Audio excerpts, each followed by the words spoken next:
New ইয়র্কে জাতিসংঘ সদর দফতরে ৬ নভেম্বর দুপুরে এক প্রেস ব্রিফিংকালে জাতিসংঘ মহাসচিবের মুখপাত্র স্টিফেন ডুজারিক বলেন, বাংলাদেশের সংঘাতমুক্ত পরিবেশে ফ্রি অ্যান্ড ফেয়ার ইলেকশনের ব্যাপারে আমরা খুবই আশাবাদী। একই সাথে উদ্বেগ জানানো হয়েছে ব্যাপক সংখ্যক মানুষকে গ্রেফতারের সংবাদে। বিস্তারিত থাকছে ডেস্ক রিপোর্টে।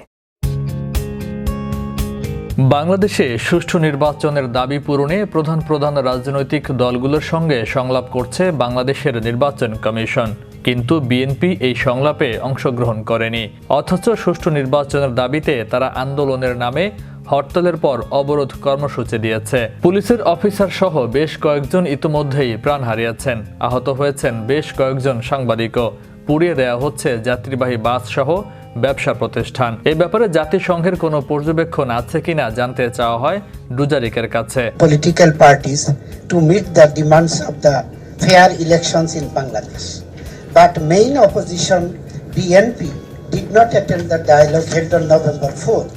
BNP has given a blockade program after the Hartal in the name of movement. Several people, including a police officer, already died, and after the Hartal, the name of movement. Sir, I'm sorry. What is the question? Yeah, they did not participate in election commission's dialogue, but they are demanding for fair election. Well, I can't speak to why. I mean, I don't have the details. I can't speak to why one party did not attend the dialogue. What I can tell you is that we very much hope for fair and free elections in Bangladesh, free of violence. And as we said, we've expressed our concern about the large number of people who've been arrested. Your second question. বর্তমানে Gaza Israeli বাহিনীর লাগাতার আক্রমণে অসহায় মানুষের মৃত্যুর মিছিল বেড়ে চলছে। ইসরায়েলের এহেন হামলা বন্ধে শুধু কথা আর সমালোচনা ঝড় বইছে, কাজের কাজ কিছুই হচ্ছে না। অনেকেই এই ধরনের আলোচনার প্রক্রিয়াকে সময় ক্ষেপণের অজুহাত বলে মন্তব্য করেছেন।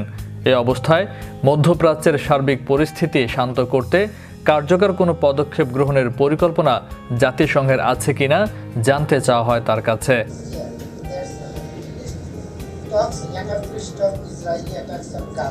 Many are commenting on this process of discussion as an excuse of waste of time.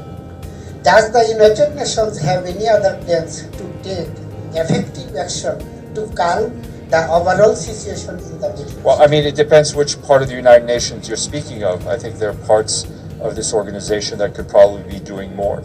For his part, the Secretary General is very focused on continuing to advocate everything that he's spoken about at length earlier today. I'm going to go to Iftikhar and then I'll come back to the room. Press ব্রিফিংয়ে শুরুতে মহাসচিব Antonio Guterres মধ্যপ্রাচ্য পরিস্থিতির আলোকে একটি বিবৃতি উপস্থাপন করেন। গাজার পরিস্থিতিকে অবিশ্বাস্য রকমের নাজুক হিসেবে অবহিত করেন তিনি। মানবতাবোধ জাগ্রত হবে সংশ্লিষ্ট সকলের মধ্যে এ আশা পোষণ করেছেন মহাসচিব। ইহুদি বিদ্বেষ এবং মুসলিম বিদ্বেষী কথাবার্তা বলা বন্ধ করার ডাক দিয়ে মহাসচিব বলেন, বিশ্বের বহু জায়গাতেই ইহুদি এবং মুসলিমরা তাদের ব্যক্তিগত নিরাপত্তা ও সুরক্ষা নিয়ে ভয়ে আছে। সবশেষে গাজায় অবিলম্বে মানবিক যুদ্ধবিরতির আহ্বান জানিয়ে গুতেরেজ নতুন করে ইসরায়েল ফিলিস্তিনিদের দ্বিরাষ্ট্রিক সমাধান প্রয়োজন বলে মনে করেন। ফয়সাল মাহমুদ, বিশ্ব বাংলা 24 নিউজ ডেস্ক।